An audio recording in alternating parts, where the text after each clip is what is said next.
لا تزول قدم عبد يوم القيامة حتى يسأل عن أربع কিয়ামতের ময়দানে প্রত্যেকটা আদম সন্তানকে, প্রতিটা মানুষকে, আপনাকে, আমাকে, আমাদের প্রত্যেককে চারটি প্রশ্ন করা হবে। কয়টি প্রশ্ন? চারটি। এই প্রশ্নগুলোর উত্তর দেওয়ার আগ পর্যন্ত একজন মানুষকেও তার নিজ জায়গা থেকে পাও নাড়াবার সুযোগ দেওয়া হবে না। এর ভিতরে এক নম্বরের প্রশ্ন হলো আন উমরিহি ফিমা আফনাহ। এক নম্বরের প্রশ্ন হবে, ভাই আল্লাহ তাআলা আপনাকে 50, 60, 70, 80 বছরের যে একটা লাইফ দিয়েছেন, একটা জীবন দিয়েছেন, এই জীবন থেকে আপনি কি অর্জন করে আল্লাহর সামনে নিয়ে গেলেন? বলার মতো কি আছে যে আল্লাহ আমি এই 70, 80, 60, 50 বছরের যে জীবন পেয়েছি, এখান থেকে আমি এই জিনিসটা নিয়ে এসেছি, কি এনেছেন? আল্লাহর কাছে সে প্রশ্নের জবাব দিতে হবে। নাম্বার 2, ওয়ান শাবাবিহি ফিমা আবলাহ। যৌবনকাল সম্পর্কে আল্লাহ জিজ্ঞাসা করবেন যে তোমাকে যে যৌবনকাল দেয়া হয়েছে, এই যৌবনকাল ব্যয় করে তুমি আল্লাহর কাছে কি নিয়ে এলে? তোমার এই যৌবনকালের অর্জনটা কি? আল্লাহ জানতে চাইবেন। ওয়ান ইলমিহি ফিমা আমিলা ফিহি ওয়ান ইলমিহি বিমা আলিমা ফিহি।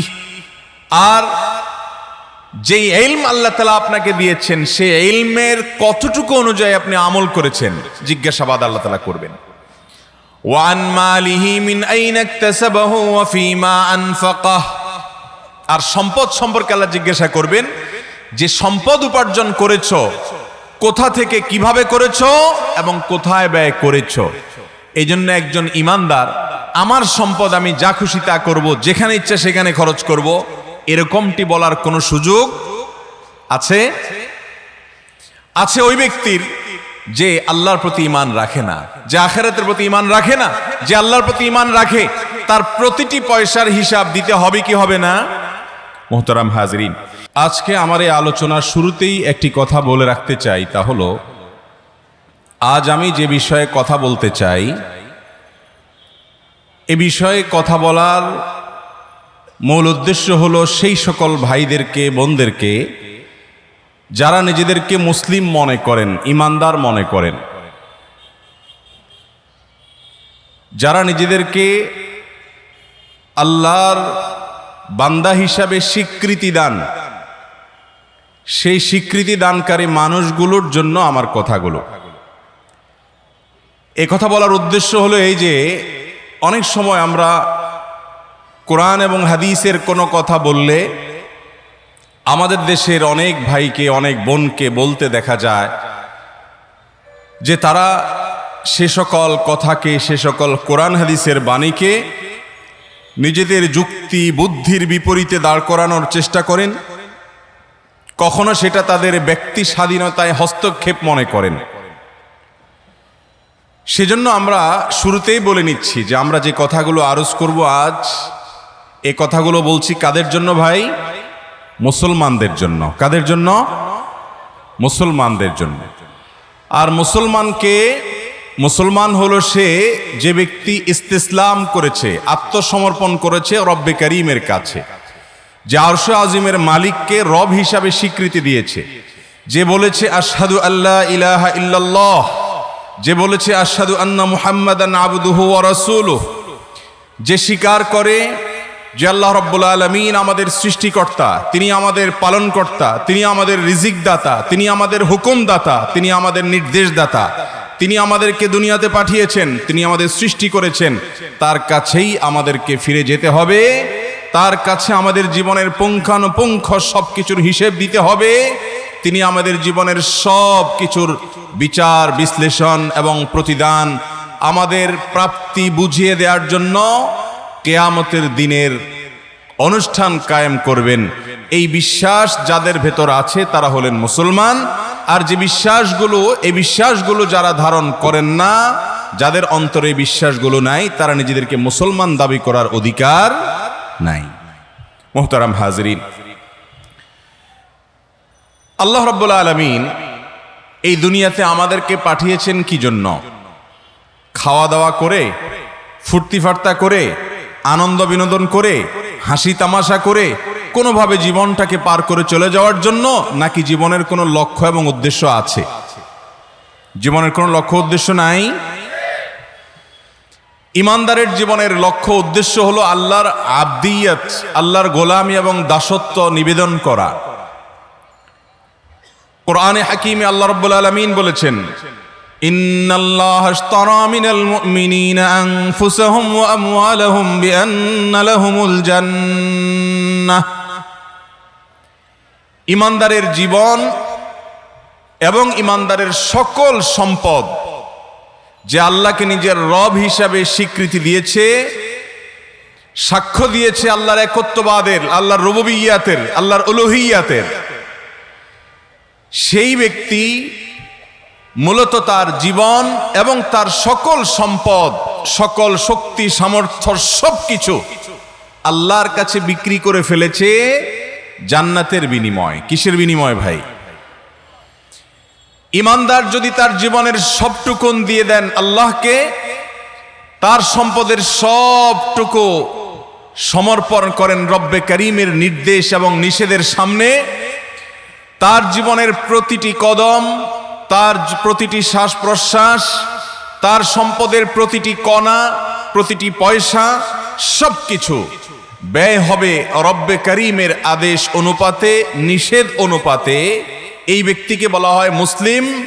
এবং এই জীবন এবং সম্পদ সবটুকুন আল্লাহর জন্য নিবেদনের বিনিময়ে আল্লাহ তাআলা তাকে একটি জিনিস দিবেন, তার নাম জান্নাত।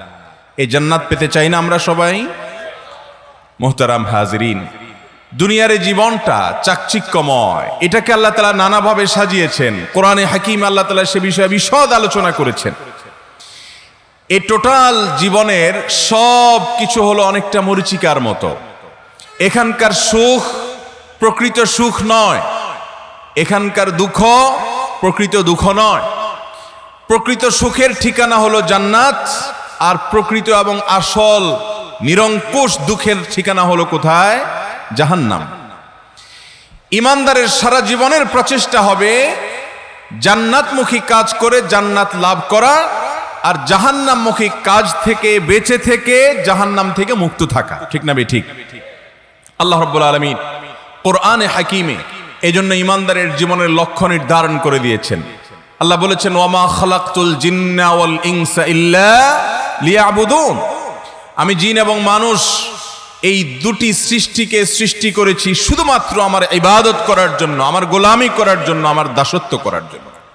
মুহতারাম হাজিরিন, আল্লাহর দাসত্ব তখনই হবে যখন একজন মানুষ তার জীবনের সব কিছুকে সমর্পণ করবে কার কাছে? আল্লাহর কাছে।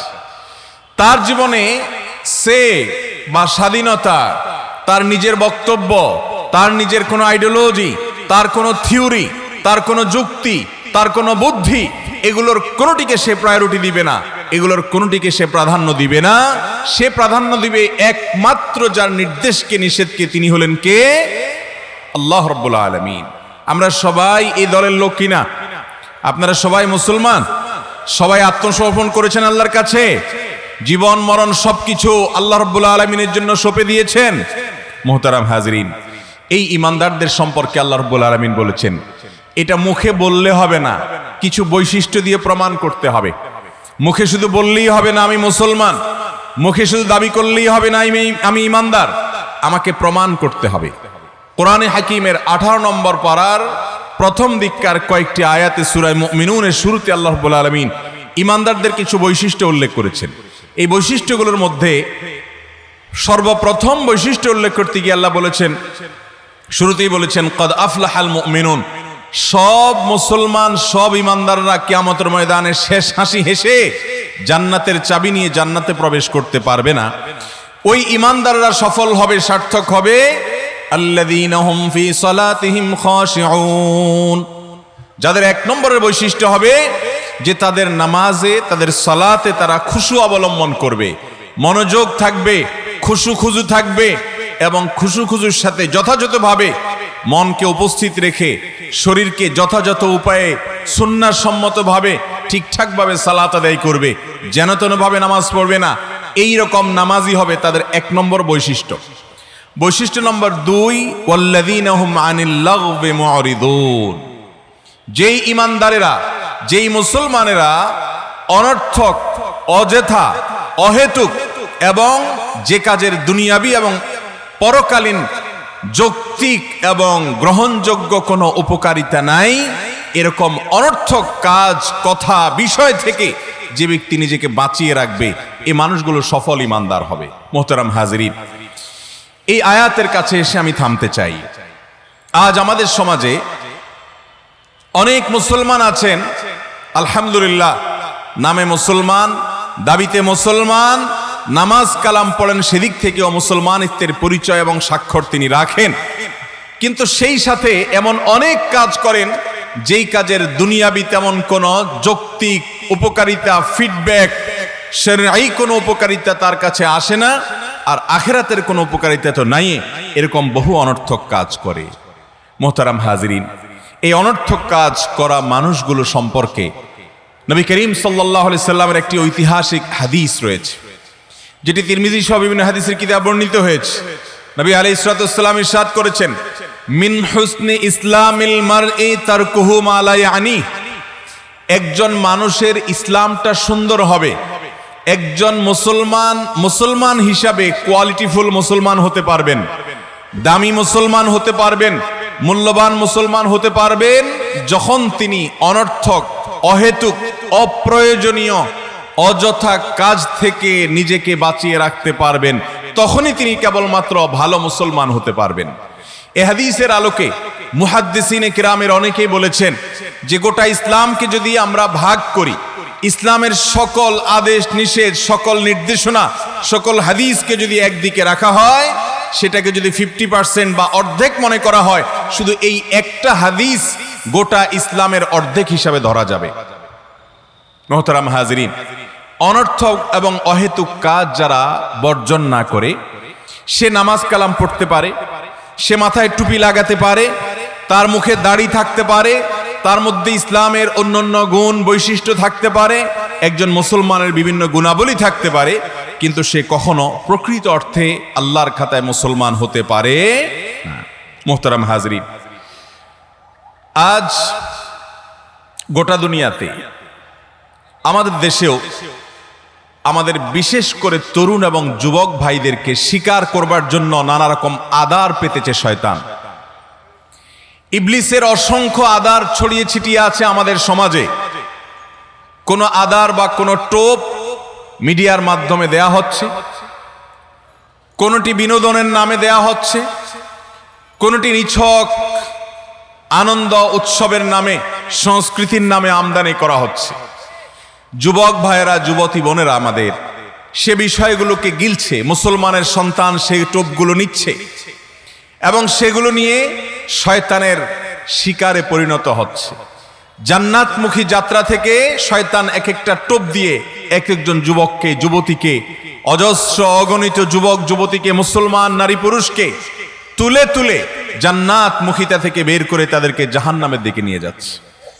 মোহতারাম হাজরিন, সেরকম একটি উপলক্ষ আমাদের সবার সামনে উপস্থিত।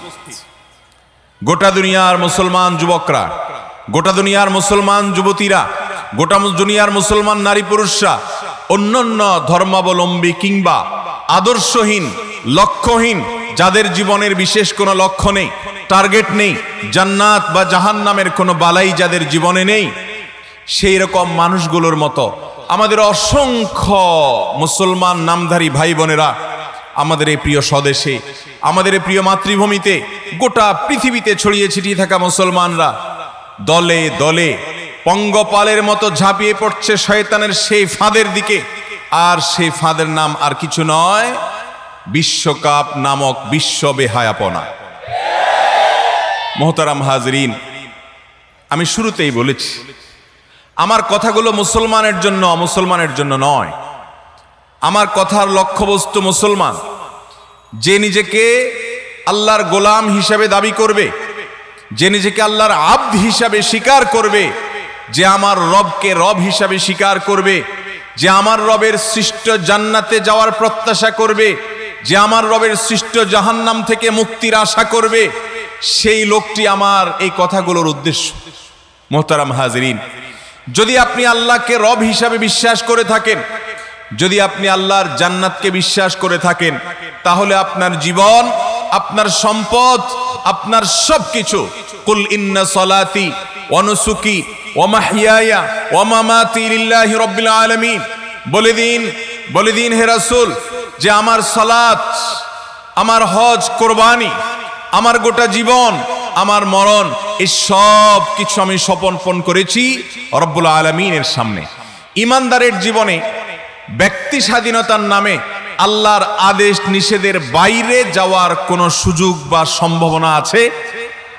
ইমানদার আল্লাহর আদেশ নিষেধ থেকে পাশ কাটিয়ে নিজের খেয়াল খুশি মতো কোনো কাজ করার কোনো সুযোগ ইসলামে আছে? নাই। একচ্ছত্র এবং অ্যাবসুলেট যে আনুগত্য, গোলামি এবং দাসত্ব, এর নাম হলো ইসলাম। ভাইরা আমার, আমাদের সমাজে লক্ষ লক্ষ মুসলমানের সন্তান আছে যারা ইসলাম বুঝে নেই, যারা নামে মুসলমান, যারা শুনে শুনে মুসলমান, যারা আদমশুমারিতে মুসলমান, যারা মুসলমানের সন্তান হিসেবে জন্ম নিয়ে মুসলমান, তারা প্রকৃত অর্থে মুসলমান হতে পারে নাই, কারণ তারা ইসলাম বুঝে নেই। ইসলাম তো সেটা যেটা হলো আল্লাহ রাব্বুল আলামিনের একচ্ছত্র আনুগত্যের নাম। মুহতারাম হাজরিন, আল্লাহ রাব্বুল আলামিন কোরআনে হাকিমে এবং তার নবী করিম সাল্লাল্লাহু আলাইহি সাল্লামের বিশুদ্ধ সূত্রে বর্ণিত হাদিস সমূহে আমাদের জীবনের গাইডলাইন দিয়েছেন। তার একটা হাদিস আমি আপনাদের পড়ে শোনাতে চাই। তিনি বলেছেন, লা তাজুলু কদমা আবদিন ইয়াওমাল কিয়ামাতি হাত্তা ইউসআলা আন আরবা। কিয়ামতের ময়দানে প্রত্যেকটা আদম সন্তানকে, প্রতিটা মানুষকে, আপনাকে, আমাকে, আমাদের প্রত্যেককে চারটি প্রশ্ন করা হবে। কয়টি প্রশ্ন? চারটি। এই প্রশ্নগুলোর উত্তর দেওয়ার আগ পর্যন্ত একজন মানুষকেও তার নিজ জায়গা থেকে পাও নাড়াবার সুযোগ দেওয়া হবে না। এর ভিতরে এক নম্বরের প্রশ্ন হলো ওয়ান আন উমরিহি ফিমা আফনা। এক নম্বরের প্রশ্ন হবে, ভাই আল্লাহ তাআলা আপনাকে 50, 60, 70, 80 বছরের যে একটা লাইফ দিয়েছেন, একটা জীবন দিয়েছেন, এই জীবন থেকে আপনি কি অর্জন করে আল্লাহর সামনে নিয়ে গেলেন? বলার মতো কি আছে যে আল্লাহ, আমি এই 70, 80, 60, 50 বছরের যে জীবন পেয়েছি, এখান থেকে আমি এই জিনিসটা নিয়ে এসেছি, কি এনেছেন? আল্লাহর কাছে সে প্রশ্নের জবাব দিতে হবে। নাম্বার 2, ওয়ান শাবাবিহি ফিমা আবলা। যৌবনকাল সম্পর্কে আল্লাহ জিজ্ঞাসা করবেন যে তোমাকে যে যৌবনকাল দেওয়া হয়েছে, এই যৌবনকাল ব্যয় করে তুমি আল্লাহর কাছে কি নিয়ে এলে? তোমার এই যৌবনকালের অর্জনটা কি? আল্লাহ জানতে চাইবেন। ওয়ান ইলমিহি ফিমা আমিলা ফিহি ওয়ান ইলমিহি বিমা আলিমা ফিহি। আর যে ইলম আল্লাহ তাআলা আপনাকে দিয়েছেন, সেই ইলমের কতটুকু অনুযায়ী আপনি আমল করেছেন, জিজ্ঞাসাবাদ আল্লাহ তাআলা করবেন। ওয়ান মালিহি মিন আইনা ইকতাসাবাহু ওয়া ফিমা আনফাকাহ। আর সম্পদ সম্পর্কে আল্লাহ জিজ্ঞাসা করবেন যে সম্পদ উপার্জন করেছো, কোথা থেকে কিভাবে করেছো এবং কোথায় ব্যয় করেছো। এই জন্য একজন ইমানদার, আমার সম্পদ আমি যা খুশি তা করব, যেখানে ইচ্ছা সেখানে খরচ করব, এরকমটি বলার কোনো সুযোগ আছে? আছে ওই ব্যক্তির যে আল্লাহর প্রতি ঈমান রাখে না, যে আখিরাতের প্রতি ঈমান রাখে না, যে আল্লাহর প্রতি ঈমান রাখে, তার প্রতিটি পয়সার হিসাব দিতে হবে কি হবে না? মুহতারাম হাজরিন, এই যখন পুরো চিত্র, এই যখন পুরো পরিবেশ, এবার আসুন আমাদের দেশের বিভিন্ন জাতীয় গণমাধ্যমে উঠে আসা কয়েকটা সাম্প্রতিক কয়েকদিনের নিউজের আমি কিছু শিরোনাম শেয়ার করতে চাই আপনাদেরকে। শুরুতে যে শিরোনাম শেয়ার করতে চাই, একটা জাতীয় দৈনিকের নিউজ। স্ত্রীর ব্যাংকে জমানো টাকা, স্ত্রীর মাটির ব্যাংক বা এরকম কোনো ব্যাংকে জমানো টাকা, এই ব্যাংক ভাঙিয়ে সেই টাকা দিয়ে বিশাল বড় পতাকা বানিয়েছেন স্বামী, এবং নিজের বাড়ি থেকে শ্বশুর বাড়ি পর্যন্ত দীর্ঘ পথ তার সেই তথাকথিত পছন্দের এই বিশ্বকাপ খেলোয়াড় দলের পতাকা টাঙিয়েছেন তিনি নিজের বাড়ি থেকে শ্বশুর বাড়ি পর্যন্ত। এটা হলো নিউজ। এটা কোনো অমুসলমান করে নাই। কে করেছে? মুসলমান করেছে। আরেকটা নিউজ শুনেন।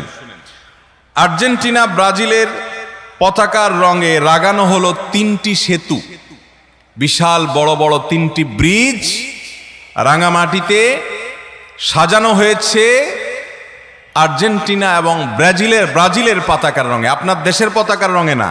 কোন দেশের পতাকার রঙে? কোথায় আর্জেন্টিনা, কোথায় ব্রাজিল?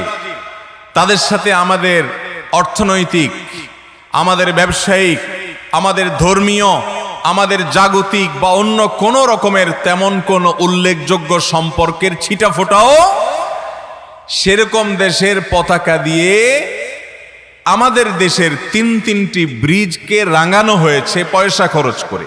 জাতীয় দৈনিকের নিউজ। আরো নিউজ শুনেন। পতাকা উড়াতে গিয়ে বিদ্যুৎ স্পৃষ্ট হয়ে মৃত্যু। কোন যুবক তার পছন্দের দলের খেলোয়াড়দের দেশের পতাকা উড়াতে গিয়ে, টাঙাতে গিয়ে বিদ্যুৎ স্পৃষ্ট হয়ে মৃত্যুবরণ করেছেন। আরো নিউজ শুনেন। নদীর বুকে ব্রাজিলের 120 ফুটের পতাকা টাঙিয়েছেন আরেক যুবক। কত ফিট? 120 ফিট। এরপরে নিউজ আরেকটা হলো, সাতক্ষীরায় উড়েছে ব্রাজিলের 110 হাত লম্বা পতাকা। আরো নিউজ হলো 3000 ফুট পতাকা বানিয়ে হইচই ফেললো আর্জেন্টিনার ভক্তরা। আরো নিউজ হলো, আর্জেন্টিনার পতাকার রঙে রাঙালো শামীমের ঘর। এরকম অজস্র নিউজ, অসংখ্য নিউজ কয়েকদিন ধরে বিভিন্ন পত্রপত্রিকাতে, মিডিয়াতে আপনারা দেখছেন না দেখেন নাই? ভাইরা আমার, এই কাজ একজন অমুসলমান যদি করেন এই যুক্তিতে যে আমি আমার টাকা কামাই করছি, আমার টাকা দিয়ে আমি কোন দেশের পতাকা বানাবো, কোন দেশের পতাকার রঙে আমার বাড়ি রাঙাবো, ব্রিজ রাঙাবো, রাস্তাঘাট রাঙাবো, টাকা নষ্ট করব, পয়সা নষ্ট করব, যা খুশি তা করব, জার্সি কিনবো, আমি ফানুস উড়াবো, আমি আতশবাজি করব, আমি যা খুশি তা করব, এটা বলতে পারে সে যার আল্লাহর কাছে জবাবদিহিতা করতে হবে, কিয়ামতে দাঁড়াতে হবে, হিসেব দিতে হবে, আল্লাহর সামনে যেতে হবে, জান্নাত জাহান্নামের মুখোমুখি হতে হবে, মিজানের পাল্লায় তার কর্ম এবং আমলনামা উঠানো হবে। এই বিশ্বাস যে করে না, এটা শুধুমাত্র সেই করতে পারে। যে বিশ্বাস করে আমার প্রতিটি পয়সার হিসাব মালিককে দিতে হবে, যে বিশ্বাস করে আমার প্রতিটি কদম ফেলার হিসাব মালিককে দিতে হবে, ও যুবক কি করে সে তার অর্থ এভাবে যেখানে খুশি সেখানে অপচয় করতে পারে, নষ্ট করতে পারে? মুহতারাম হাজিরিন, আজ এ ধরনের অযৌক্তিক, হাস্যকর এবং অবাস্তব কর্মকাণ্ডগুলোকে আমাদের অনেক মিডিয়াতে উপস্থাপন করা হচ্ছে সম্পূর্ণ ইতিবাচকভাবে। এটার কোনো সমালোচনা নেই। বিশেষ করে যখন এমন একটি সময় আমরা পার করছি যে ইউক্রেন রাশিয়ার যুদ্ধের কারণে, দেশীয় এবং আন্তর্জাতিক নানা কারণে আমরা কঠিন একটি অর্থনৈতিক পরিস্থিতির মধ্য দিয়ে পার করছি। 2 টাকার জিনিসের দাম বেড়ে 5 টাকা 10 টাকা হয়ে যাচ্ছে। গরিব মানুষের নাবিশ্বাস হয়ে যাচ্ছে, উঠে যাচ্ছে, গলদঘর্ম হয়ে যাচ্ছে মানুষ বাজারে গিয়ে। অর্থনৈতিক মন্দা অবস্থার কারণে দেশ, আমাদের দেশ সহ গোটা পৃথিবীর অনেক দেশ দুর্ভিক্ষের দিকে এগিয়ে যাচ্ছে। ভয়ঙ্কর একটি ভবিষ্যতের জন্য আমরা প্রহর গুনছি, অপেক্ষা করছি, আশঙ্কা করছি।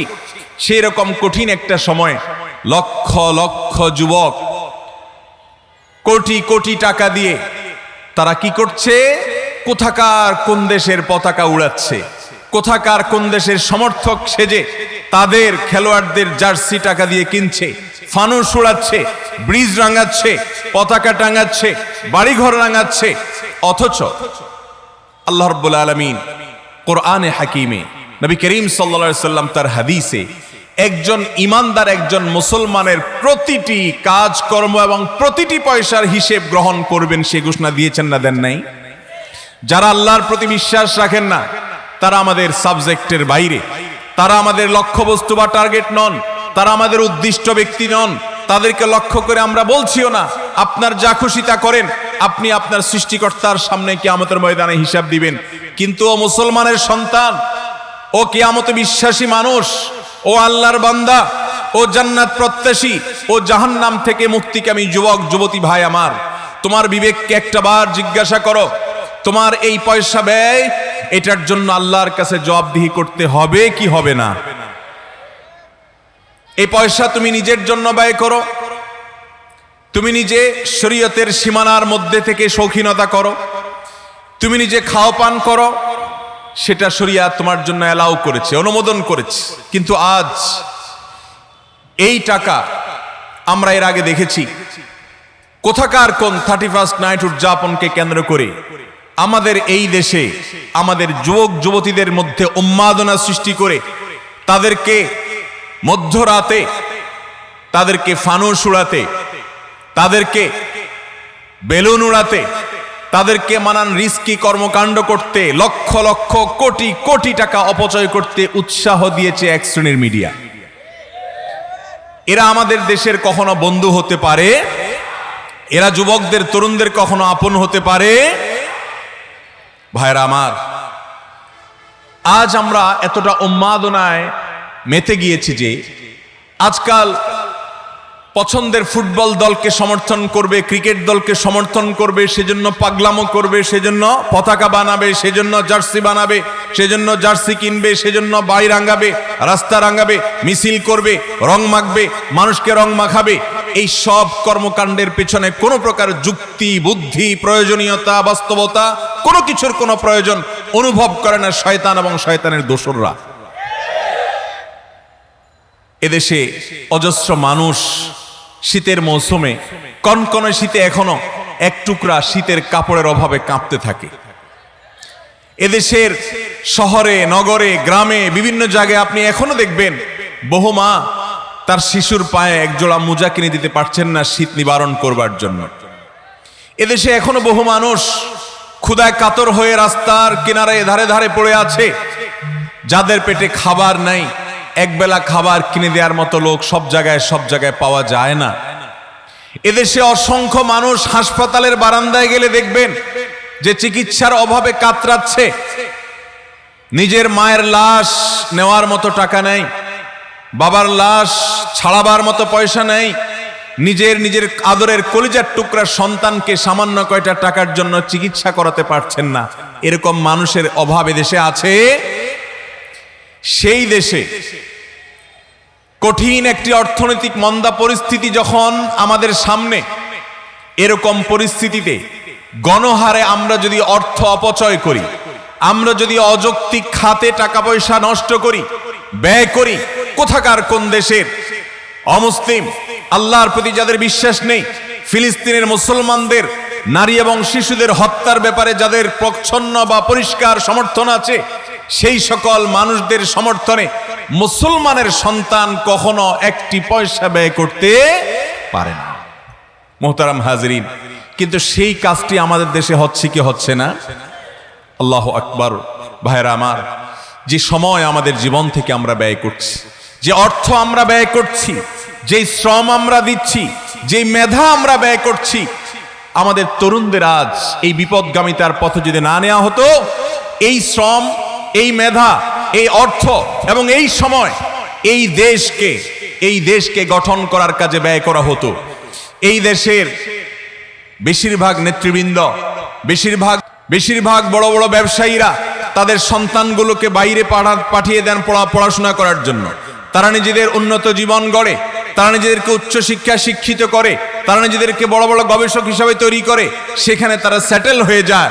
আর এদেশে থাকা আমার যুবক যুবতী ভাই বোনদেরকে নানামুখী অপপ্রচার দিয়ে, নানামুখী প্রপাগান্ডা দিয়ে, শয়তানি নানা অস্ত্র ব্যবহার করে তাদের সময়কে, তাদের জীবনকে, তাদের তারুণ্যকে, তারুণ্যের উচ্ছলতাকে, যৌবনের শক্তিকে ধ্বংস করে তাদের দুনিয়া ধ্বংস করছে, তাদের আখিরাত ধ্বংস করছে। মোহতারাম হাজরিন, আল্লাহ রাব্বুল আলামিন আমাদেরকে যে বিবেক দিয়েছেন, সে বিবেকের কাছে আপনি প্রশ্ন করুন। ইসলাম বৈধ বিনোদনের কথা বলে, আপনাকে সুস্থ বিনোদনের সুযোগ দিয়েছে। ইসলাম আপনাকে খেলাধুলার অনুমতি দিয়েছেন। আমাদের যুবক ভাইয়েরা, যুবতী বোনরা ভুল বুঝবেন না। ইসলাম মানে শুধুমাত্র পানসে এক ধর্ম নয়, ইসলাম মানে শুধুমাত্র এক পানসে জীবন বিধান নয়। ইসলাম এমন এক পূর্ণাঙ্গ বিধান, এখানে রয়েছে আল্লাহর আনুগত্য, এখানে রয়েছে আল্লাহর গোলামি, এখানে রয়েছে আখিরাতের প্রতি বিশ্বাস, এখানে রয়েছে বিবেচনাবোধ, এখানে রয়েছে মানবিক আচরণ, এখানে রয়েছে আপনার বিনোদন, এখানে রয়েছে আপনার খেলাধুলা, এখানে রয়েছে আপনার শরীর চর্চা, এখানে সবকিছুর ব্যবস্থা আল্লাহ রাব্বুল আলামিন রেখেছে। মোহতারাম হাজিরিন, ইসলাম যে খেলাধুলার কথা বলে, সেই খেলাধুলা আমাদের মধ্যে আমাদের মানসিকভাবে আমাদেরকে চাঙ্গা হতে সহযোগিতা করে, আমাদের শারীরিক স্থূলতা কমাতে সাহায্য করে। ইসলাম বলে শারীরিক কসরত হয়, সেরকম খেলাধুলা করেন, দৌড়াদৌড়ির প্রতিযোগিতা করেন, বিভিন্ন ধরনের শারীরিক কসরত হয়, এরকম খেলাধুলা করেন। যেই খেলাধুলার পেছনে জুয়ার কোনো ব্যবস্থাপনা নেই, যেই খেলাধুলার পেছনে কোনো অশ্লীলতা নেই, যেখানে কোনো হারামের উপাদান নেই, যেখানে কোনো মানব জাতির জন্য ধ্বংসাত্মক কোনো কিছু নেই, যেখানে মাদকের কোনো ছড়াছড়ি নেই, যেখানে তারুণ্য ধ্বংস হবে না, যেখানে সমাজ ধ্বংস হবে না, যেখানে পরিবারগুলো ভেঙে খান খান হবে না, যেখানে সন্তানরা পিতামাতার অবাধ্য হবে না, যেখানে স্বামীর সাথে স্ত্রীর কোনো মনোমালিন্য হবে না, যেখানে সমাজে সমাজে মারামারি হবে না, যেখানে দলে দলে সাপোর্টারদের মধ্যে গন্ডগোল হবে না, যেখানে দলে দলের এক দলের সাপোর্টার অন্য দলের সাপোর্টারদেরকে খুনাখুনি করবে না, মারামারি করবে না, অর্থের অপচয় করবে না, অর্থ উড়াবে না, অর্থ জ্বালাবে না, অর্থ পোড়াবে না, সেই রকম চমৎকার সুন্দর বিনোদনমূলক ব্যবস্থাপনা, খেলাধুলা, সেরকম শরীর চর্চার ব্যবস্থা ইসলামে আছে না নাই? মোহতারাম হাজিরিন, ইসলামের সেই সুমহান জীবন বিধান রেখে আজ আমরা কোথায় ছুটছি, কাদের পেছনে ছুটছি? আপনি যাদের সাপোর্ট করছেন, কিয়ামতের ময়দানে যদি তাদের সামনে আপনাকে একত্রিত করা হয়, তাদের সামনে যদি আপনাকে ওঠানো হয়, আপনি খুশি হবেন? নবী করিম সাল্লাল্লাহু আলাইহি সাল্লাম বলেছেন, আলমারউ মা'a মান আহাব, দুনিয়াতে আপনার পছন্দের, আপনার প্রিয়, আপনার ভালোবাসার মানুষ, আপনি যার ভক্ত অনুরক্ত হিসাবে নিজেকে দাবি করছেন, তার অনুসারী হিসাবে তাকে আপনি গর্ব করছেন, কিয়ামতের ময়দানে আপনাকে আল্লাহ রাব্বুল আলামিন তার সঙ্গে উঠাবেন। কি বলেন, আমরা কি তাদের সাথে উঠতে চাই? ইহুদিদের সাথে উঠতে চান? খ্রিস্টানদের সাথে উঠতে চান? আল্লাহদ্রোহীদের সাথে উঠতে চান? বেঈমানদের সাথে উঠতে চান? মুসলমানদের শত্রুদের সাথে উঠতে চান? মানবতার শত্রুদের সাথে উঠতে চান? মাদকের প্রচারকারীদের সাথে উঠতে চান? জেনা ব্যভিচারকারীদের সাথে উঠতে চান? পর্দাহীনতাকারীদের সাথে উঠতে চান? সতরোন্মুক্তকারীদের সাথে উঠতে চান? মুশরিক কাফিরদের সাথে উঠতে চান?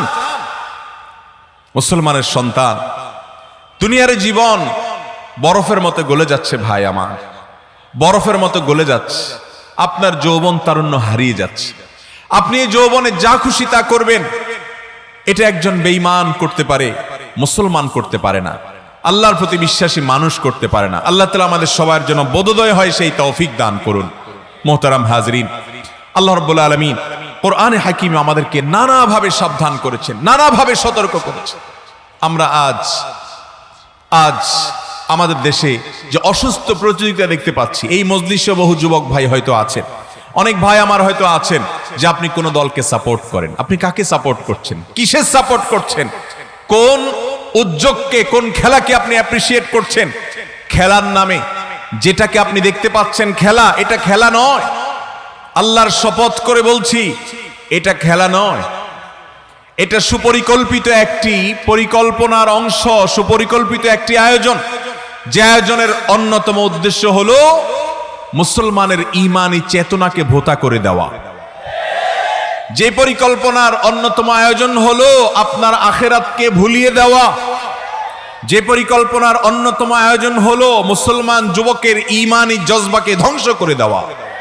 যেই মুসলমানের সন্তান ভালোবাসার কথা আল্লাহকে, ভালোবাসার কথা আল্লাহর রাসূলকে, ভালোবাসার কথা সাহাবা একরামকে, তার তারকা ছিলেন খোলাফায়ে রাশেদা, সেই চরিত্র, সে নামগুলো আজ মুসলমানের সন্তান জানে না।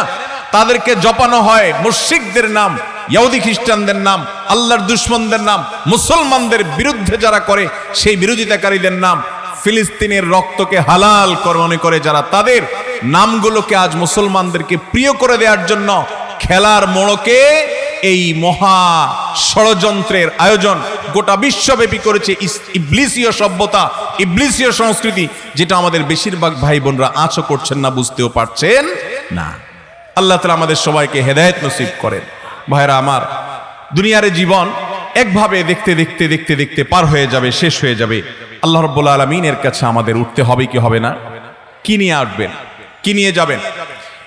দুনিয়াতে আপনি বিশাল বড় পতাকা বানিয়েছে। আর আপনার জীবনের অর্জন কি? আমার জীবনের অর্জন হলো আমি 100 ফিট বড় পতাকা তৈরি করেছি। আপনার জীবনের অর্জন কি? আমি পছন্দের দলের খেলোয়াড়ের পতাকা টাঙাতে গিয়ে দুনিয়া থেকে মরে গেছি, চলে গেছি। এই আমল নামে নিয়ে আল্লাহর কাছে যদি যাওয়া হয়, জাহান্নাম ছাড়ার কোনো ঠিকানা হবে? মোহতারাম হাজরিন, ইসলামের গুরুত্বপূর্ণ একটা বিষয় হলো ওয়ালা এবং বারা। এই বিষয়টা এখন আলোচনা হারিয়ে গেছে। এই বিষয়ের আলোচনাও এখন অনেকেই করতে চাই না আমরা।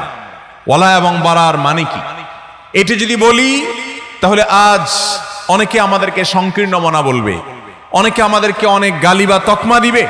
অথচ ইসলামের এই সত্য বাণী, এই সত্য নির্দেশনা আপনাদের কাছে পৌঁছানো আমাদের দায়িত্ব। এটা আমানত। আমি আমার দায়িত্ব পালন করার অর্থে বলতে চাই, ইসলামের গুরুত্বপূর্ণ একটা বিষয় হলো, ইমানের গুরুত্বপূর্ণ একটা পাঠ হলো ওয়ালা এবং বারা থাকতে হবে মুসলমানের মধ্যে।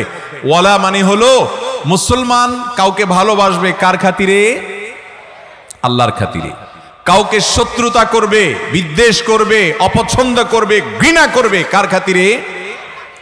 আপনি যাকে আজ ভালোবাসছেন অথচ তার মধ্যে আল্লাহর আনুগত্য নাই, আল্লাহর প্রতি ঈমান নাই, আল্লাহর বিরুদ্ধাচরণ আছে, আল্লাহর গোলামদের বিরুদ্ধাচরণ আছে, আল্লাহর দ্বীনের বিরুদ্ধাচরণ আছে, আল্লাহর নবীর বিরুদ্ধাচরণ আছে, সেই ব্যক্তিকে মুসলমান কখনো পছন্দ করা, ভালোবাসার কোনো সুযোগ ইসলামে।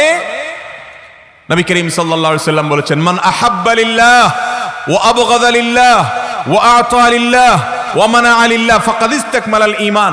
যে ব্যক্তি আল্লাহর জন্য ভালোবাসে, আল্লাহর জন্য শত্রুতা এবং বিদ্বেষ লালন করে, অপছন্দ করে, ঘৃণা করে, আল্লাহর জন্য কাউকে দেয়, আল্লাহর জন্য দেওয়া থেকে বিরত থাকে, এই ব্যক্তির ঈমান পূর্ণাঙ্গ হয়ে গেল। আর যে ব্যক্তি জগা খিচুড়ি, জগা খিচুড়ি বুঝেন? জগা খিচুড়ি মানে হলো সে একজন তথাকথিত খেলোয়াড়কে পছন্দ করে, তাকে ভালোবাসে। আবার দেখা যায় একজন হুজুরের ওয়াজ ভালো লাগে, সেই হুজুরেরও ভালোবাসে। এর নাম হলো জগা খিচুড়ি মুসলমান। এর নাম কি মুসলমান ভাই? জগা খিচুড়ি মুসলমান। এই জগা খিচুড়ি মুসলমানের জন্য আল্লাহ জান্নাত তৈরি করেন। জান্নাত তৈরি করেছেন ওই মুসলমানের জন্য যেই মুসলমান নিজেকে পিওর মুসলমান হিসাবে দাবি করতে পেরেছে, প্রমাণ করতে পেরেছে। আল্লাহ রাব্বুল আলামিন আমাদের দেশের সকল মুসলমান ভাই বোনের ঈমানকে, আমলকে হেফাজত করুন। আমাদের সামনে অনেকে দলিল পেশ করেন, যুক্তি পেশ করেন, বলেন ভাই আরব বিশ্বের মানুষরা কি ইসলাম বুঝে না? মিডল ইস্টে মানুষের ঘরে ঘরে, সৌদি আরবের মানুষের ঘরে ঘরে ফুটবল দলের সমর্থক, তাদের জার্সি। দুঃখজনক হলেও, লজ্জাজনক হলেও সত্য, সাধারণ মসজিদগুলোতে আপনি মিডল ইস্টের যে কোনো দেশে চলে যান, ইভেন সৌদি আরবে চলে যান, অজস্র যুবকের গায়ে সেই ইহুদি খ্রিস্টান এবং কুফফারদের জার্সি তাদের গায়ে শোভা পাচ্ছে। তারা নামাজ পড়ছে, তারা মসজিদে যাচ্ছে। আমাদেরকে অনেকে দেখায় যে তারা কি ইসলাম বুঝে নাই। আমরা কি ইসলাম সৌদি আরব আর মিডল ইস্ট থেকে বুঝবো না কোরআন হাদিস থেকে বুঝবো? আমাদের আদর্শ কি মিডল ইস্ট না কোরআন হাদিস?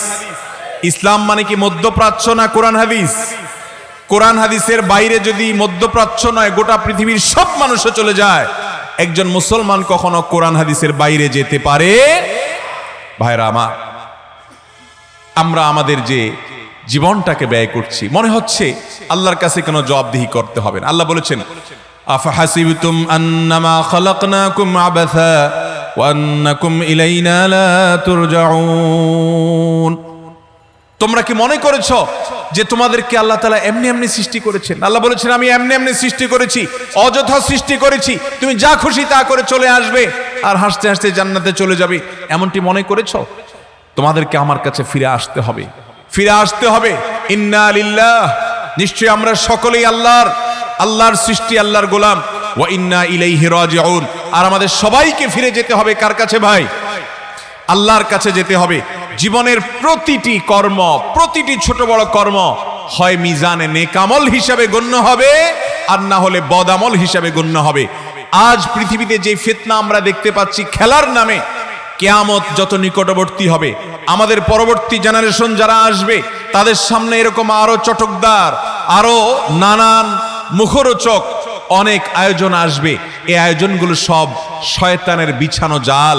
আল্লাহর কসম করে বলছি ভাইরা, এগুলো শয়তানের বিছানো জাল। এই জাল দিয়ে সে আপনাকে আমাকে হরণ করে নিয়ে যাচ্ছে, আপনার আমার ঈমানকে নষ্ট করছে, আমাদেরকে সে স্বীকার করছে, জান্নাতের পথযাত্রীকে সরিয়ে জাহান্নামের পথের দিকে নিয়ে যাচ্ছে। সময় হয়নি এখনো তওবা করার। তওবা করব তো ইনশাআল্লাহ, তওবা করব তো ইনশাআল্লাহ। আমরা প্রত্যেকে একজন যুবক ভাইকে অন্তত বোঝাবো, এই মজলিসে যারা আছি একজন যুবককে, একজন পরিচিত আমাদের মাহরাম বোনদের কাউকে আমরা বোঝাবো যে তোমার ভালোবাসা এত সস্তা নয়। ও মুসলমানের সন্তান, তোমার ভালোবাসা এত সস্তা না যে তুমি কোনো কাফিরকে তোমার ভালোবাসা দিয়ে দিবে, তুমি কোনো ভিনদেশি মানুষের পতাকার জন্য লক্ষ লক্ষ টাকা উড়াবে। এমন দেশে, যে দেশে মানুষ টাকার অভাবে চিকিৎসা করাতে এখনো পারে না, যে দেশে বহু মানুষ টাকার অভাবে নিজের সন্তানের মুখে খাবার তুলে দিতে পারে না, যে দেশে মানুষ টাকার অভাবে বাবা মায়ের লাশ হাসপাতাল থেকে ছাড়াতে পারে না, সেই দেশে বসবাস করে কোথাকার কোন দেশের মানুষের জন্য লক্ষ লক্ষ কোটি কোটি টাকা ব্যয় করা হবে, তুমি সেই কাতারে সামিল হতে হবে। মুসলমান তো পরের কথা, ন্যূনতম যুক্তিবাদী, ন্যূনতম বিবেকবান মানুষ কখনো এই কাজ করতে পারে? আমরা সবাইকে বোঝানোর চেষ্টা করব না ইনশাআল্লাহ? আমাদের একজন ভাইকে অন্তত যদি আমরা ফেরাতে পারি, এটি আমার আখেরাতে নাজাতের একটি মাধ্যম হতে হবে, একটি উপকার হতে পারে তার, এর মাধ্যমে জান্নাতে যাওয়ার পথ আমার সুগম হতে পারে, একটা কদম আমি হয়তো আগাতে পারি। চেষ্টা করব না ইনশাআল্লাহ? আল্লাহ তাআলা আপনাকে, আমাকে, আমাদের দেশের সমস্ত মানুষকে, গোটা দুনিয়ার মুসলমানদেরকে সব ধরনের শয়তানের ষড়যন্ত্র থেকে বেঁচে থাকার তৌফিক দান করুন। মোহতারাম হাজিরিন, এই খেলার নামে যে তামাশা চলছে, খেলার নামে যে ষড়যন্ত্র চলছে, এখানে আমাদের আবেগগুলো হলো পুঁজি। আমাদের আবেগগুলো কি ভাই? পুঁজি। এই পুঁজি দিয়ে ব্যবসা করছে কারা? গোটা দুনিয়ার পুঁজিপতিরা, গোটা দুনিয়ার ইহুদি খ্রিস্টানেরা, গোটা দুনিয়ার বড় বড় ব্যবসায়ীরা, ব্যবসা প্রতিষ্ঠানের মালিকেরা, তারা ব্যবসা করছে। তাদের এখানে million million billion billion trillion ডলারের ইনকাম এবং উপার্জন এবং বিজনেস এখানে আছে। পুঁজি হলো আপনার আমার সস্তা আবেগ। কোন দল হারলেও আপনার কোনো কিছু আসে যায় না, জিতলেও আপনার চুল পরিমাণ কোনো উপকার নাকি হয়? আপনাদের উপকার হয়? আপনার পছন্দের দল জিতলে আপনার কোনো উপকার হয়? হারলে আপনার কোনো ক্ষতি হয়? যে খেলোয়াড়ের জন্য আপনি কাঁদছেন হেরে গেছে দেখে, ও হেরে যাওয়ার পরও অনেক টাকা পাবে, আপনি কয় টাকা পাইলেন? কথা বুঝেন নাই? ও হেরে গেলেও টাকা পাবে, আপনি হেরে গেলে কয় টাকা পাবেন? ও যদি জিতে যায় সে বহু টাকা পাবে, আপনি কি পেলেন? আপনার কোনো প্রাপ্তি আছে? ইমানদার তার প্রতিটি কাজে হয় সেখানে আখিরাতের কোনো কল্যাণ খুঁজবে, আর না হলে দুনিয়ার কোনো কল্যাণ। যেই কাজে দুনিয়ারও কোনো উপকার নাই, আখিরাতের কোনো উপকার নাই, সে কাজ কখনো মুসলমান করতে পারে? অতএব ভাইরা আমার, আমরা একজন মুসলমান হিসাবে আজ দীপ্ত কণ্ঠে শপথ করতে হবে। আমি জানি আমাদের কয়েকটা মানুষের শপথে গোটা দেশের পট হয়তো পরিবর্তিত হবে না, গোটা দেশের চেহারা হয়তো ঠিক হয়ে যাবে না, গোটা দেশে অন্যান্য ভিনদেশি মানুষদের পতাকায় সয়লাভ হওয়ার এই নোংরা দৃষ্টান্ত হয়তো থেমে যাবে না, কিন্তু শুরুটা তো আমরা করতে পারি। কি বলেন? শুরুটা আমরা করতে পারি না ইনশাআল্লাহ? আমি আজ এই ইসলামী সম্মেলন থেকে আপনাদের কাছে উদাত্ত আহ্বান করতে চাই, আল্লাহর ওয়াস্তে আসুন একজন বিপদগামী মানুষকে অন্তত বোঝাবার চেষ্টা করুন যে ভাই, তোমার এই আবেগ এত সস্তা হয়ে গেল, তোমার এই ভালোবাসা এত সস্তা হয়ে গেল, যার তার জন্য তুমি সেটা নিবেদন করবে। তোমার এই পয়সা এত অর্থহীন হয়ে গেল, তোমার এই পয়সা দিয়ে তুমি নিজে কিছু কিনে খাও, তুমি একটা জামা বানাও, তোমার পরিবারের মুখে খাবার তুলে দাও, তোমার বন্ধু বান্ধবকে তুমি দান করো, তোমার প্রতিবেশীকে দান করো। মুসলমান তো পরের কথা বটেই, অমুসলমানকেও দান করো, মানুষ তো বটেই, পশুকেও দান করো। এর মাধ্যমেও তোমার নেক আমলের পাল্লায় আল্লাহ রাব্বুল আলামিন সওয়াব উঠাবেন, তোমার আমলনামা আল্লাহ তাআলা সওয়াব লিখবেন। কিন্তু যেই টাকা দিয়ে তুমি পতাকা বানালে, যেই টাকা দিয়ে তুমি জার্সি কিনলে, যেই পতাকা দিয়ে তুমি তোমার বাড়িকে রাঙালে, ব্রিজ রাঙালে, যেটা দিয়ে তুমি টাঙ্গাতে গিয়ে মৃত্যুবরণ করলে, মা বাবার অবাধ্য হলে, অর্থ সম্পদ নষ্ট করলে, দেশের সম্পদ নষ্ট করলে, সেটাকে কোনো মুসলমান, কোনো বিবেকবান মানুষ অ্যাপ্রিসিয়েট করতে পারে? মোহতারাম হাজরিন, অতএব আমরা নিজেরা সতর্ক হব আর মানুষকে সতর্ক করব ইনশাআল্লাহ। চেষ্টা করব না ইনশাআল্লাহ? আল্লাহ আপনি আমাদের সবাইকে এই হারাম উন্মাদনা থেকে বেঁচে থাকার তৌফিক দান করুন। হারাম এই উন্মাদনা থেকে বেঁচে থাকার তৌফিক দান করুন। ও আরশে আজিমের মালিক, কিয়ামত নিকটবর্তী হয়ে গেছে। আমাদের যুবক যুবতী ভাই বোনদের ঈমান নিয়ে শয়তান ছিনিমিনি খেলছে, এক এক আসর আনছে, এক এক আয়োজন আনছে। দাজ্জালি অফ দুনিয়া আমাদের সে সমস্ত আয়োজন দিয়ে আমাদেরকে এই ষড়যন্ত্রের জাল দিয়ে শিকার করে করে জাহান্নামের দিকে নিয়ে যাচ্ছে। আপনি আমাদেরকে হেফাজত করুন মালিক, আপনি আমাদের ঈমানকে হেফাজত করুন মালিক। কিয়ামতের আগেই দুনিয়াতেই মানুষ ঈমান হারা হওয়ার যে হিড়িক হবে, নবী করিম সাল্লাল্লাহু আলাইহি সাল্লাম বলেছেন একটা সময় আসবে যখন ইউসবিহুর রাজুলু মুমিনা ওয়া ইউমসি কাফিরা, সকালে মানুষ ঈমানদার থাকবে, বিকালে ঈমান হারা হবে, অথবা বিকালে ঈমানদার হবে, সকালে ঈমান হারা হয়ে যাবে, কচুর পাতার মতো পানি হয়ে যাবে মানুষের। ভাইরা আমার, আল্লাহর শপথ করে বলছি, সে সময়টা এসে গেছে, সে সময়টা এসে গেছে। আমাদের মুসলমানের সন্তান নিজেকে কালিমা গো মুসলমান দাবি করে, আশহাদু আল্লা ইলাহা ইল্লাল্লাহ বিশ্বাস করে, ওয়া আশহাদু আন্না মুহাম্মাদান আবদুহু ওয়া রাসূলুহু বিশ্বাস করে, মুহাম্মদ সাল্লাল্লাহু আলাইহি সাল্লামকে বিধানদাতা মানে, আল্লাহ রাব্বুল আলামিনকে হুকুমদাতা মানে এবং রাসূলকে তার দূত হিসাবে স্বীকার করে, সে মানুষের সন্তানরা আল্লাহর অবাধ্যতার পথে যায়। আবার বাধা দিলে সেটা নিয়ে বলে হুজুররা সবকিছু নিয়ে বাড়াবাড়ি করে, বলে সব জায়গায় হুজুররা হাত দেয়। মুসলমানের জীবনে এমন কোনো কিছু আছে যেখানে আল্লাহর নির্দেশ নিষেধের কোনো অধিকার নাই? এরকম কোনো জায়গা আছে? মুসলমানের গোটা জীবনটা নিবেদন করে দেয় কাকে? ইন্না সলাতি ওয়া নুসুকি ওয়া মাহইয়ায়া ওয়া মামাতি, আমার জীবন মরণ সবকিছু লিল্লাহি রাব্বিল আলামিন। এর নাম মুসলমান। তুমি যদি তোমার জীবনের খেলার পার্টটুকুকে তোমার নিজের জন্য রিজার্ভ রাখো, যা খুশি তা করার ইচ্ছা পোষণ করো, তো মনে রাখতে পারো তুমি আর যা হও মুসলমান হতে পারো না। ভাইরা আমার, জান্নাত কি মুসলমানের জন্য না অমুসলমানের জন্য? অতএব জান্নাতে যেতে চাইলে নিজেদের ঈমান আমলকে ফিতনার এই সময় হেফাজত করার চেষ্টা করতে হবে ইনশাআল্লাহ। আমাদের আবেগগুলো এত সস্তা নয়। আমাদের আবেগ হবে আমাদের সাহাবীদের জন্য, আমাদের আবেগ হবে আম্বিয়া আলাইহিসসালামের জন্য, আমাদের আবেগ হবে প্রিয় নবী করিম সাল্লাল্লাহু আলাইহি সাল্লামের জন্য, আমাদের আবেগ হবে আমাদের মা বাবার জন্য, আমাদের আবেগ হবে আমাদের দেশের মানুষের জন্য, আমাদের আবেগ হবে আল্লাহর বান্দা হিসেবে মানুষের জন্য, মুসলমান তো বটে এমনকি অমুসলমানের জন্য, আমাদের আবেগ হবে মানুষ তো বটে এমনকি পশুর জন্য। আমাদের নবীজি পশুর প্রতি মায়া দেখিয়েছেন। একটা পশুকে জবাই করতে হলে বলেছেন ছুরি ভালো করে ধার দিয়ে নিবে, বিনা প্রয়োজনে তাকে খোঁচাখুচি করে কষ্ট দিবে না। একটা পশুকে যদি হত্যা করতে হয়, সে যদি উপদ্রব করে, পিঁপড়া তোমার ডিস্টার্ব করে, মশা তোমার ডিস্টার্ব করে, আগুনে পড়ে হত্যা করবে না, তার প্রতিও মায়া দেখাও। একটা গাছের পাতা তোমার যদি ছেঁড়া লাগে ছিঁড়ো, একটা ফসল যদি ছেঁড়া লাগে ছিঁড়ে খাও, কিন্তু বিনা প্রয়োজনে সেগুলো ছিঁড়বে না। যদি কোনো কেউ বড়ই গাছ কাটে, মরুভূমিতে সে গাছ বেশি ছিল, তাহলে তার মাথায় জাহান্নামের আগুন নিক্ষেপ করা হবে। বিনা প্রয়োজনে তুমি কোনো গাছের পাতাকেও নষ্ট করবে না, গাছের ডালও নষ্ট করবে না। এর নাম ইসলাম। আমার আবেগ, আমার ভালোবাসা আমার আল্লাহর জন্য, আমার রাসূলের জন্য, আমার নবীর জন্য, আমার সাহাবীদের জন্য, আমার খোলাফায়ে রাশিদের জন্য, আমার আইম্মে মুস্তাহিদিনের জন্য, আমার আইম্মে আযমের জন্য, ফুকাহে কেরামের জন্য, মুহাদ্দিসিনে কেরামের জন্য, মুসলমানের জন্য, নারী পুরুষের জন্য, পরিচিত অপরিচিত মানুষের জন্য। মানুষ মুসলমান হোক তার জন্য, অমুসলমান হোক তার জন্য, মানুষ তো বটে পশুর জন্য, পশু তো বটে আল্লাহ সৃষ্টির জন্য, তৃণ লতা পক্ষী গাছপালা সবকিছুর জন্য আমাদের ভালোবাসা এবং আবেগকে আল্লাহ রাব্বুল আলামিন রিজার্ভ করে দিয়েছেন। সে আবেগকে ভোতা করে দিয়ে কাফেরদের পেছনে, বেঈমানদের পেছনে, নাস্তিকদের পিছনে, মুশরিকদের পিছনে, মুসলমানদের দুশমনদের পেছনে, ফিলিস্তিনের মুসলমানদের রক্তকে হালাল মনে করে সেই মানুষগুলোর পেছনে আমাদের আবেগকে নষ্ট করে দেওয়ার নাম হলো এই বিশ্বকাপ ফুটবল এবং ক্রিকেট। মুহতারাম হাজিরিন, এরকম হাজারো আয়োজন চলছে, এরকম হাজারো তামাশা চলছে, হাজারো খেলা চলছে। মাওলানা আবু তাহের মিসবাহ হাফিজাহুল্লাহ সেজন্য লিখেছেন, খেলার নামে চলছে এ কোন খেলা? এটা খেলা নয়, এটা খেলা নয়, আল্লাহর কসম এটা ঈমান হরণ করার শয়তানি ষড়যন্ত্র।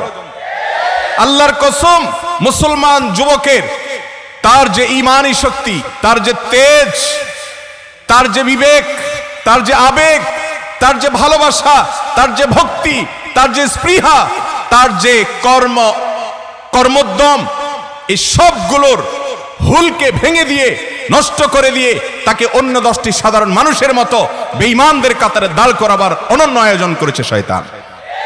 মুসলমান যুবক বুঝছে না, মুসলমান যুবতী বুঝছে না। অতএব এই হারাম আয়োজন থেকে, এই অসভ্যতা থেকে, এই অযৌক্তিকতা থেকে, এই অন্যায় কাজ থেকে আমরা বেঁচে থাকার চেষ্টা করব তো ইনশাআল্লাহ। অন্যদেরকে জাগ্রত করব তো ইনশাআল্লাহ।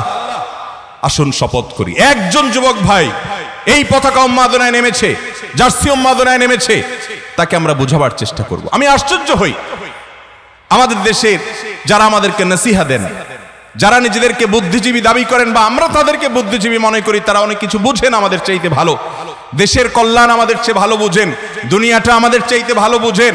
সেই মানুষগুলো, সে সকল মিডিয়া, সেই সকল ব্যক্তিবর্গ পর্যন্ত এই ধরনের নিউজগুলোকে এমন ভাবে উপস্থাপন করে যেন এটা অ্যাপ্রিসিয়েট যোগ্য, যেন এটা উৎসাহ দেওয়ার মতো। আজ আমার দেশের কোন যুবক কোন একটা আবিষ্কার করেছে, এটা অ্যাপ্রিসিয়েট যোগ্য। আজ আমার দেশের কোন যুবক ব্যবসা ক্ষেত্রে, উদ্যোক্তা ক্ষেত্রে সাফল্যের শিখরে পৌঁছে গেছে, অ্যাপ্রিসিয়েট যোগ্য। আজ আমার দেশের যুবক হাজারো অনাথ ইয়েতিমের খাবারের ব্যবস্থা করে দিয়েছে, অ্যাপ্রিসিয়েট যোগ্য। আজ আমার দেশের কোন যুবক এদেশের অসহায়, মজলুম, নিপীড়িত মানুষের পাশে দাঁড়িয়েছে, অ্যাপ্রিসিয়েট যোগ্য। আজ কোন উকিল, কোন আইনজীবী অসংখ্য মজলুম মানুষের পাশে দাঁড়িয়ে মামলা লড়ে দিয়েছে বিনা পয়সায়, অ্যাপ্রিসিয়েট যোগ্য। আজ এই দেশে কোন অর্থশালী, কোন বিত্তশালী, কোন ব্যবসায়ী, কোন সম্পদশালী, কোন পয়সাওয়ালা তার টাকা দিয়ে অকাতরে সব ঢেলে দিয়ে কোন গ্রামের মানুষকে, কোন এলাকার মানুষকে স্বাবলম্বী করে দিয়েছে, তাদের অভাব দূর করার উদ্যোগ নিয়েছে, অ্যাপ্রিসিয়েট যোগ্য।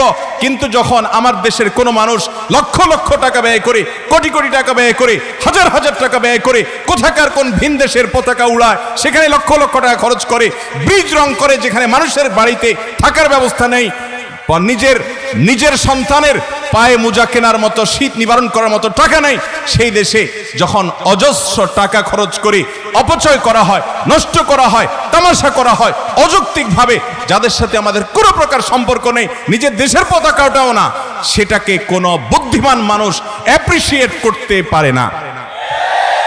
অথচ সে অ্যাপ্রিসিয়েট তাদেরকে করা হচ্ছে কি হচ্ছে না? আল্লাহ রাব্বুল আলামিন আমাদেরকে অন্যায় আচরণ থেকে বেঁচে থাকার তৌফিক দান করুন। আমাদের বিবেকগুলো আল্লাহ তাআলা জাগ্রত করে দিন, আমাদের বিবেকগুলো আল্লাহ তাআলা উন্মোচন করে দিন, আমাদের ঈমানের চেতনা আল্লাহ তাআলা জাগিয়ে দিন। মুসলমানের সন্তান মানুষের কল্যাণে কাজ করবে, নিজের কল্যাণে কাজ করবে, দেশের কল্যাণে কাজ করবে, দোষের কল্যাণে কাজ করবে, মুসলমানের কল্যাণে কাজ করবে, অমুসলমানের কল্যাণে কাজ করবে। অহেতুক, অযথা, অনর্থক কোনো কাজ বিনোদনের নামে, খেলার নামে কোনো মুসলমান করতে পারে? মুসলমানের প্রতিটি বিষয়ের হিসাব দেওয়া লাগবে কি লাগবে না? আল্লাহ রাব্বুল আলামিন সে বিষয়কে মাথায় রেখে আমাদের প্রতিটি পদক্ষেপ করার, প্রতিটি কাজ করার, প্রতিটি চিন্তা করার তৌফিক আপনাকে, আমাকে, আমাদের সবাইকে দান করুন। হাদা মা ইনদি ওয়াল ইলমু ইনদাল্লাহ। ওয়াসসালামু আলাইকুম ওয়া রাহমাতুল্লাহি ওয়া বারাকাতুহু।